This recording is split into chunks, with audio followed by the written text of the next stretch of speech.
নেত্রকোনা এক শিক্ষকের লালসার শিকার হয়ে 6 মাসের অন্তঃসত্ত্বা 11 বছরের মাদ্রাসার ছাত্রী। এতে দিন দিন শারীরিক অবস্থার অবনতি ঘটছে শিশুটির। মামলার 8 দিনেও ধরা পড়েনি অভিযুক্ত শিক্ষক।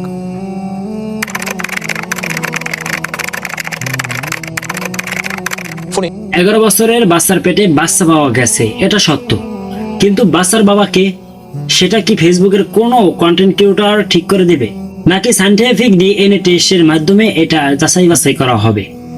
মাদ্রাসার হুজুর তো তাই প্রমাণ ছাড়াই ফাঁসির ধরি রেডি করে ফেলেছেন। একই ঘটনা যদি কোনো নামি দামি স্কুল বা কলেজে হতো, তবে কি আপনারা সেই প্রতিষ্ঠান বন্ধের দাবি তুলতেন? 11 বছরের একটা বাচ্চার সর্বনাশ হলো, আর একদল মানুষ সেটা নিয়ে ভাইরাল গেম খেলেছে। ডাক্তার সাইমা কি কেবল ভিডিও বানিয়েছেন, নাকি এই ডামাডোরে আসল কালপিটকে আড়াল করার এজেন্ডা বাস্তবায়ন করেছেন?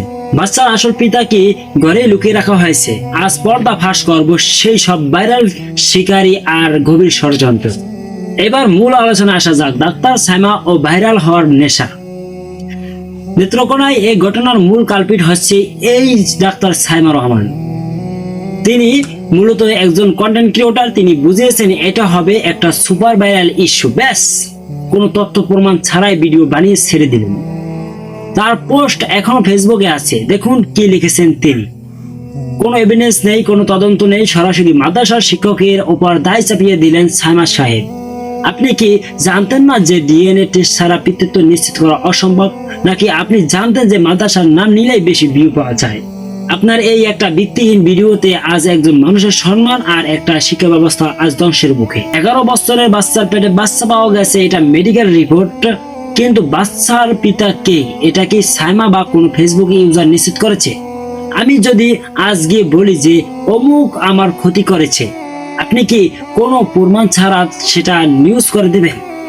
মাদ্রাসার শিক্ষক বলে কি আপনারা এটা পারছেন? কারণ মাদ্রাসার তো কোনো কর্পোরেট অভিভাবক নেই, কোনো বড় কর্তৃপক্ষ নেই, তাই যাকে খুশি তাকে ফাঁসি দেওয়া যায়। অথচ অভিযুক্ত শিক্ষক নিজে থেকে দাবি করেছেন আমার ডিএনএ টেস্ট করা হোক। একজন অপরাধী কি কখনোই নিজ থেকে ডিএনএ টেস্টের চ্যালেঞ্জ দিতে পারে অথবা দেয়? না, কখনো দেয় না। আসল রহস্য ঘরের শত্রু বিভীষণ। এবার আসল প্রশ্নে আসি। বাচ্চার প্রকৃত পিতার সাথে বিয়ে দেওয়া তো দূরের কথা, কিন্তু প্রকৃত পিতা যদি ঘরের কেউই হয়, যদি অভিযুক্ত সেই ব্যক্তি আপন নানা বা কাছের কেউ হয়, তখন কি বিয়ে দেওয়া যাবে? যুক্তি দিয়ে ভাবুন তো। ঘরের ভেতরকার কোনো অপরাধকে ডাকতেই কি তড়িবড়ি করে মাদ্রাসার উপর দোষ চাপানো হচ্ছে? ডাক্তার সাইমাকে যারা কপি করে নিউজ করেছেন, তারা কি একবার ভেবে দেখেছেন যে আপনারা আসলে আসল অপরাধীকে পালানোর পথ করে দিচ্ছেন না তো? যদি ডিএনএ টেস্ট দেখা যায় শিক্ষক নির্দোষ, তবে কি আপনারা তার সম্মান ফিরে দিতে পারবেন তো? আমরা চাই সেই 11 বছরের শিশুর উপর হওয়া অন্যায়ের সর্বোচ্চ বিচার। অপরাধী নানা হোক, শিক্ষক হোক বা যেই হোক, তার ফাঁসি চাই। কিন্তু প্রমাণের আগে কাউকে সামাজিকভাবে হত্যা করা বন্ধ করুন।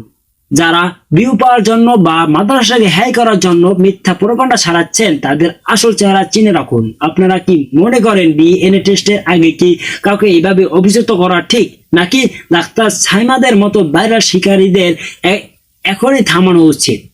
কমেন্টে আপনার যুক্তি দিন এবং এই ভিডিওটি শেয়ার করে সত্যের পক্ষ নিন। সত্য আসবেই, মিথ্যা ধ্বংস হবে ইনশাআল্লাহ। ভালো থাকবেন, খোদা হাফেজ।